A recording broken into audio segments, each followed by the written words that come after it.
Hello everyone, चलिए Nifty का analysis करते हैं कल के लिए। तो सबसे पहले मैं यहाँ बताना चाहूँगा कि लास्ट वीडियो के अंदर मैंने क्लियरली बोला था कि मार्केट यदि इस जोन के पास में आता है और एक रेंज बनाता है, उस रेंज का ब्रेकआउट या ब्रेकडाउन करता है, तो हमें डायरेक्टली ट्रेड नहीं करना है। पहले वेट करना है एक प्राइस एक्शन का, तभी हमें अपने ट्रेड को एग्जीक्यूट करना है। यदि आपने डायरेक्टली इस ब्रेकआउट पे ट्रेड किया होगा तो आप यहाँ पे फंस गए होंगे। मार्केट ने इजीली ट्रैप किया होगा यहाँ पे लोगों को। इसीलिए मैं बोलता हूँ कि यदि आप प्रीवियस डे एनालिसिस ध्यान से देखते हैं तो आपको बहुत ज़्यादा हेल्पफुल मिलेगा। और मैंने वहाँ पे फोर्सफुली बोला था कि आप डायरेक्टली ट्रेड मत करिएगा। मैं उसका एक छोटा सा क्लिप ऐड कर दूंगा ताकि आप उसको देखिएगा और फिर समझिएगा कि कितना ज़्यादा इंपॉर्टेंट रोल प्ले करता है प्रीवियस डे का एनालिसिस। मान लेते हैं कि मार्केट कल क्लोजिंग एरिया के पास में ओपन होता है और नीचे की तरफ में ब्रेकडाउन देता है, तो हमारा पहला टारगेट होगा ये वाला जोन, दूसरा टारगेट होगा ये वाला जोन। अब आते हैं, लेकिन यहाँ पे ध्यान दीजिएगा आरआर रेशियो आपका अच्छा नहीं बैठेगा, ठीक है। तो फिर भी हम यहाँ पे सेल साइड का ट्रेड क्यों दे रहे हैं? क्योंकि यहाँ पे मार्केट ने एक निगेटिव प्राइस एक्शन बनाया है। हो सकता है मार्केट इसको डायरेक्टली ब्रेक कर दे, इस वजह से हम यहाँ पे सेल साइड का ट्रेड ले सकते हैं थोड़ा सा कम क्वांटिटी के अंदर। अब आते हैं दूसरा केस। सपोज करते हैं कि मार्केट यहाँ से बाउंस बैक कर रहा है एक कंसोलिडेशन के बाद में। कंसोलिडेशन के बाद में यदि कोई पॉजिटिव प्राइस एक्शन बनता है तो हम लोग यहाँ पे ट्रेड को एग्जीक्यूट करेंगे। डायरेक्टली कंसोलिडेशन के ब्रेकआउट पे ट्रेड नहीं लेंगे। ध्यान दीजिएगा ये पॉइंट। हम कंसोलिडेशन के ब्रेकआउट पे ट्रेड ना लेके एक प्राइस एक्शन का वेट करेंगे, उसके बाद हम यहाँ पे ट्रेड को एग्जीक्यूट करेंगे। एसएल हमारा ये वाला जोन होगा, टारगेट हमारा ये वाला जोन होगा। अब आते हैं, यदि कंसोलिडेशन के बाद फिर भी मार्केट नीचे की तरफ में ब्रेक करता है तो अगेन हम एक निगेटिव प्राइस एक्शन का इंतजार करेंगे, उसके बाद सेल साइड का ट्रेड लेंगे। टारगेट हमारा ये वाला जोन हो सकता है। चलिए अब हम लोग कल का एनालिसिस करते हैं। तो यदि हम मार्केट की स्ट्रक्चर का बात करें तो यहाँ पे स्ट्रक्चर थोड़ा सा निगेटिव है, यानी कि हमें प्रेफरेंस सेलिंग का रखना है जब तक ये ट्रेंड चल रहा है। यानी कि यदि मार्केट कल गलती से फ्लैट ओपनिंग करता है और नीचे में ब्रेकडाउन देता है कुछ कंसोलिडेशन के बाद में, तो हम यहाँ पे सेल करना पसंद करेंगे। टारगेट ये वाला जोन हमारा हो सकता है। अब आते हैं, मार्केट यदि इस जोन के पास में हमें मिलता है और यहाँ पे कुछ निगेटिव प्राइस एक्शन बनाता है या फिर यहाँ पे कोई सेलिंग का सेटअप बनता है इस जोन के पास में 18,365 के नीचे, तो हम यहाँ पे सेल ही करना पसंद करेंगे। क्योंकि यदि आप यहाँ पे इस जोन पे टॉप से लेके बॉटम तक फिबोनाची ड्रॉ करेंगे तो आपको जो ये जोन मिल रहा है वो मिल रहा है 50 से लेके 61% का। यानी कि यहाँ पे यदि आपको कोई सेटअप मिलता है सेलिंग का तो हम यहाँ पे सेल करना पसंद करेंगे। रीजन नंबर 2, एक ट्रेंड लाइन का ब्रेकडाउन भी है, तो यहाँ पे यदि इसके नीचे आपको सेलिंग का सेटअप मिलता है तब भी आप यहाँ पे सेल ही करना पसंद करेंगे।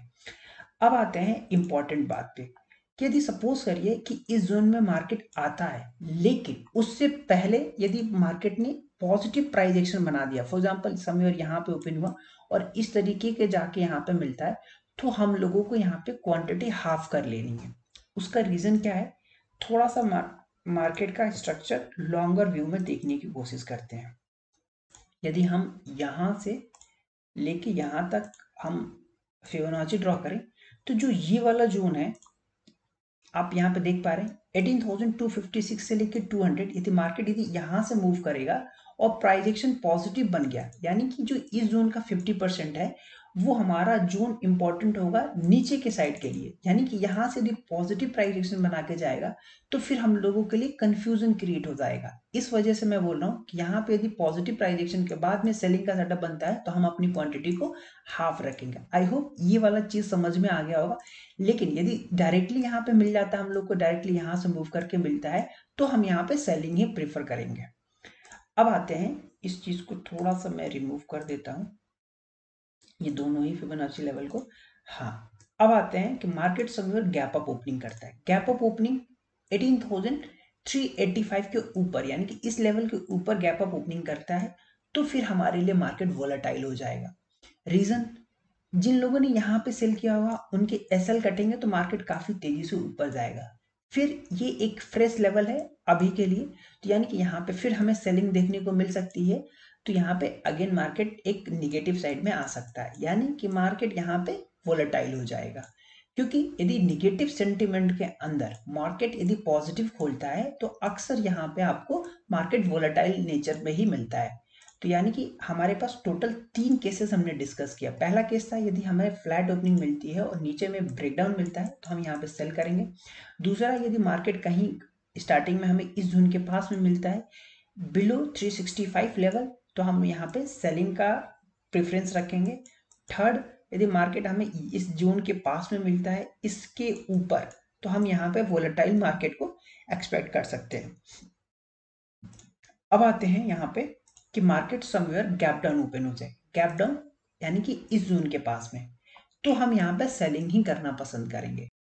रीजंस बहुत सारे हैं, जैसे कि यहाँ पे जिन लोगों ने सेल किया होगा वो चुपचाप बैठ जाएंगे, यानी कि मार्केट जैसे जा रहा है वैसे ही चलता जाएगा। दूसरा, जिन लोगों ने इस रैली को कैप्चर करने के लिए बाइंग किया होगा उनका एसएल यहाँ पे होगा, तो मार्केट काफी तेजी से नीचे की तरफ में जा सकता है। यानी कि इस जोन के नीचे यदि हमें कुछ भी मिलता है तो हमें यहाँ पे सेलिंग करना है, वेट करना है एक छोटे से प्राइस एक्शन का, और जैसे ही प्राइस एक्शन यहाँ पे निगेटिव बनेगा हम यहाँ पे सेल करना पसंद करेंगे। अब आते हैं यहाँ पे कि समवेयर मार्केट बहुत ही बड़ा गैप अप ओपनिंग हो जाता है, यानी कि समवेयर इस जोन के ऊपर, ठीक है। तो यहाँ पे ओपनिंग होता है और यहाँ पे छोटा सा कंसोलिडेशन करता है और फिर ब्रेकआउट देता है, तो हम यहाँ पे बाय करना पसंद करेंगे। मार्केट काफी तेजी से ऊपर की तरफ में जा सकता है। जितने भी केसेस थे हम लोगों ने सारे केसेस यहाँ पे डिस्कस कर लिए। इसके अलावा कोई भी केसेस बनता है तो आपको मार्केट के स्ट्रक्चर के हिसाब से ही आपको ट्रेड लेना है, यानी कि ओवरऑल हमारा व्यू कल का सेलिंग का रहेगा, ठीक है। ज्यादातर हम कोशिश करेंगे कि सेल में रखें, सेलिंग का कोई सेटअप बनता है तो हम यहाँ पे सेलिंग ही हमारी प्रेफरेंस रहेगी। यदि वीडियो अच्छी लगी है तो आप इस वीडियो को लाइक कर सकते हैं। मिलते हैं नेक्स्ट वीडियो के अंदर।